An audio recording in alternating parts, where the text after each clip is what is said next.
I remember meeting my husband. I had gone to the movies. Then when we left, there was a little ice cream parlor there. And he says, I'll buy all you girls a Coke. I never drank Coke in my life. I don't like Coke. And I ordered an ice cream soda. He told me from day one, he knew I was a gold digger. He went into the Navy on his 17th birthday. When he came home on survivor's leave, she got married on that leave with him because his ship had gone down and he was only one of like 69 survivors on that ship. Ed was passionate, I mean passionate about helping people because Ed lived in a haunted house. He lived in a haunted house in Bridgeport, Connecticut from age 5 to age 12. So he said to me, when I got out of the Navy, I said, I'm gonna find out if other people had the same experiences that I did when I lived in that house. From the time that I was about 7 years old, I remember seeing lights around people. I realized that I was communicating. My Catholic faith is very, very important to me and still is today, and that helped me to help others. Ed, he was an artist. He went to art school for a couple years after the Navy, and he used to read about haunted houses. And he would drive to these places with Lorraine, and he would take a sketch pad and pencil with him, and he'd pull up in front of the house, and he'd sketch the house, take about 30 minutes. And then he'd hand the sketch to Lorraine, and he'd say, Lorraine, do me a favor, go up to the house, knock on the door. They open the door and say, my husband sketched this nice sketch of your home. He wants you to have it. And he said, maybe they'll let us in, and we can talk about the haunting that they have. And that's how they started.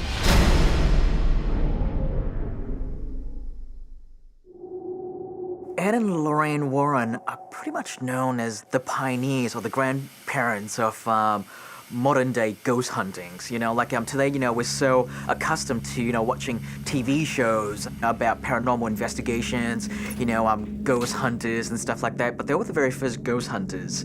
They're just regular, ordinary people who live next door, who come and bake you a cake for your birthday. It's just something that they had a calling or a vocation to do, and just very normal people. I mean, to sit and have a conversation with them about everyday life, you'd never know the kind of work they do. They started a society, the New England Society for Psychic Research, in 1952. Back then, there was no internet. There were no ghost hunters on TV, reality shows. There weren't a million demonologists. Back then, Ed was only one of 7 recognized demonologists, religious demonologists in the nation. He was the only lay demonologist. He was the only non-clergy. It's pretty amazing. Their careers have spanned like 3-4 decades, going as far back as I think the 50s and well into, the 80s and 90s even. Has been experiencing supernatural occurrences. Go ahead. They were the very original ones that pioneered the modern day style of ghost hunting, with cameras, with equipment and stuff like that. So that was kind of part of what they did. All right, it's 9:18. We're headed down into the cellar where the doors just opened on its own. Ed and Lorraine have always tried to teach what the demonic can do, what they can fester on Earth. And all these people that play with tarot cards, and all these people that play with Ouija boards and ruins and so forth, all they're doing is they don't realize they're opening up a doorway to that demonic world. And they're making that choice. They're making the choice, they've opened the doorway, and a lot of times they're not prepared for what will walk through that door.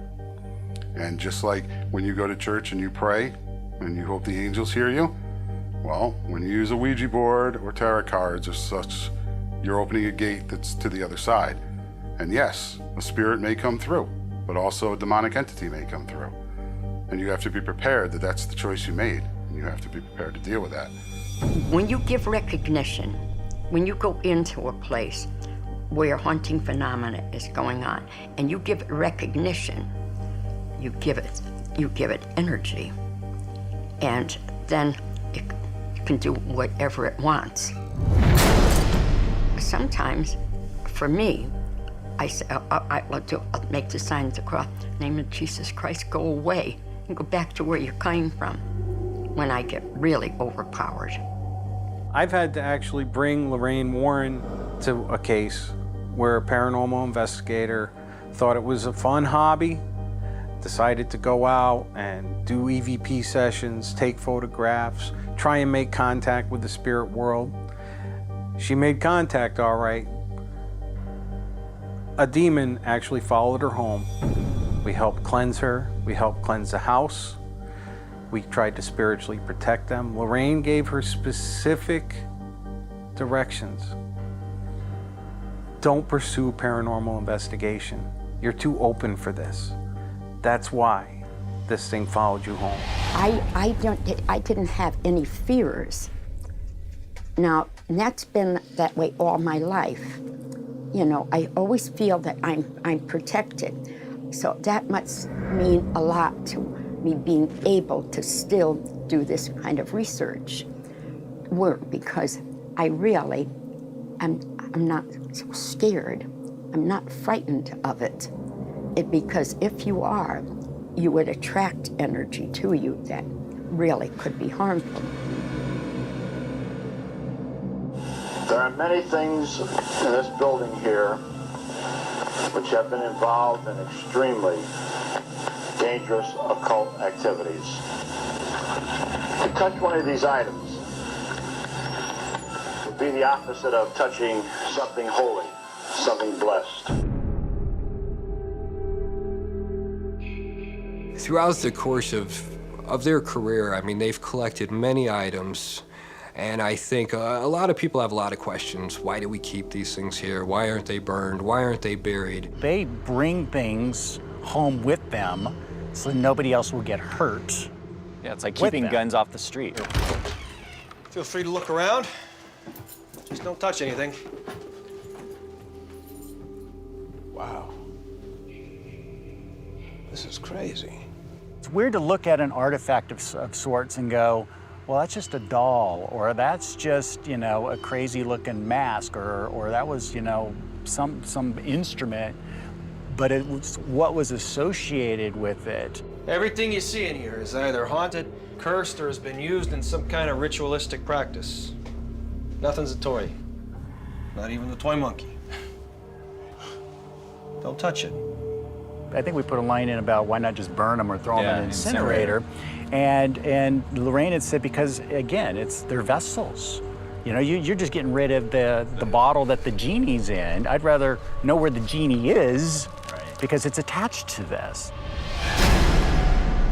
This here's the infamous Annabelle doll that we spoke about, and that's been depicted in the movie, The Conjuring. I'm gonna open the case up. I normally wouldn't do this, but I'm not gonna touch the doll.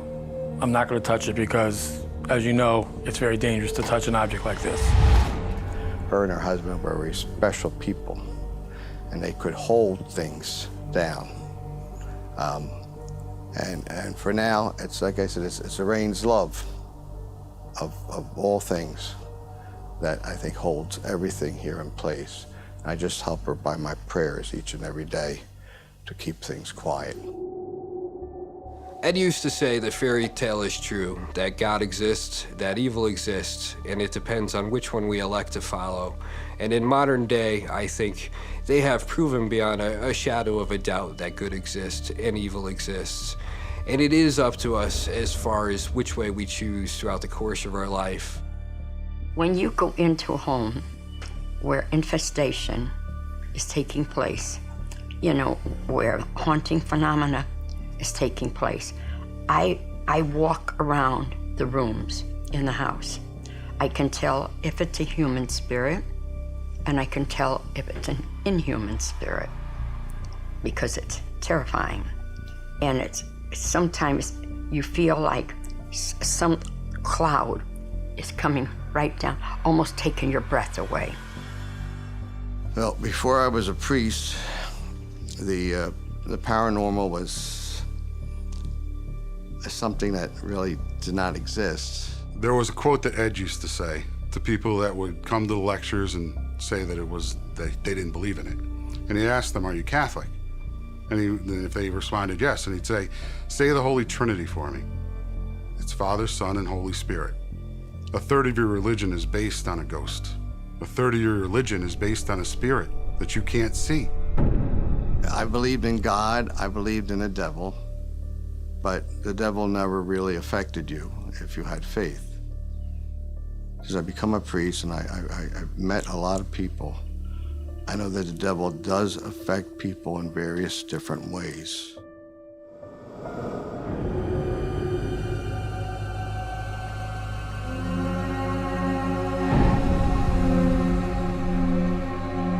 The Conjuring is very, very accurate. Which brings us to the 3 stages of demonic activity: infestation, oppression, and possession. The infestation, that's the whispering, the footsteps, the feeling of another presence. Actors that are playing here, Veru's playing Lorraine and Patrick is playing Ed. This is the real Lorraine Warren. I've been a big fan of Ed and Lorraine Warren for a long time. Doesn't matter what kind of research you do about the supernatural or the paranormal, at some point you're bound to come across their names. I've known Ed and Lorraine Warren for 22 years, and Ed and I were talking about what would make a good movie out of all his cases, and Ed really was fixated on this Perrin farmhouse case. My name is Ed Warren. It's November 1st, 1971. I'm sitting here with Carolyn Perrin, who, with her family, has been experiencing supernatural occurrences. So that was just the idea of the Perrin family, you know, basically the incidents that occurred to the Perrin family when they moved into their Harrisville home. And it was just kind of a general idea at that point. Wow. Hear that? I don't hear anything. Exactly. Oh, okay. I knew the Hayes brothers' work pretty well. And so they were the first writers that I brought the project to. It felt like a family buys the wrong house, pulls up a U-Haul, and gets haunted. And what we were really drawn to is there was mention of Ed and Lorraine Warren in there as case investigators. This Perrin case was a particularly seminal case for them as well. I think it really laid the path for what eventually, you know, became their careers, including Amityville and beyond. There's something horrible happening in my house. Could you come and take a look? You know, there's usually some sort of rational I have 5 explanation. daughters who are scared to death. I'm so afraid this thing wants to hurt us. I mean, you have a daughter. Wouldn't you do anything you could to protect her? Please, please, can you come and take a look? I always thought that their life story would actually be very cool to tell, and so, you know, it's just one of those things that that I thought, you know, I'll keep an eye out. If anyone's ever actually making a story about them too, I'd love to have a shot at it.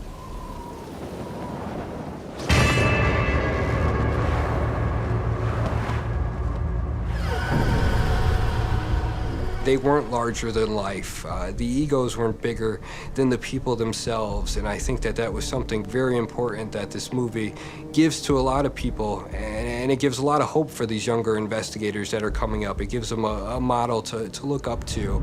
I've been seeing the dark entity that haunts your house. I saw it first when I came through your door, and then I saw it again with the girls when we walked into the living room. And it doesn't matter where you go, this dark entity has latched itself to your family, and it's feeding off you. Well, Lorraine and I both feel that what your house needs is a cleansing, an exorcism. Ed and Lorraine Warren changed my life. Ed and Lorraine Warren led me down a religious path that other people never even dreamed of going down. Introduced me to the supernatural, introduced me to the paranormal, gave me a better understanding that there is something after this. There's something to look forward to, just that they helped people, that they loved everybody they helped. Ed and Lorraine were innovators because they had the professionals there that could work with the families. If there was children, they had the parapsychologists that could talk to these children at their level. That was something that to this day, I mean, a lot of groups could really learn from as far as networking and bringing in these professionals. And I think that's something this field needs at this point in time. You've got to be able to provide some form of closure. And that was something that I think made the Warrens unique. You know, if you do it for the wrong reasons, it's always going to catch up, somehow or another. If you do it just for the excitement purpose, like to see something happen in the house without regard for helping the other people that are tormented, that's not helping other people. If you're doing it for the right reason, you're going to endure, and you're going to actually prevail. So I think that their legacy is to have a new generation of ghost hunters that can help others. I'm not going to retire. I am not going to retire Now, as long as I keep my health, I don't really want to retire. The demonic is always there to tempt.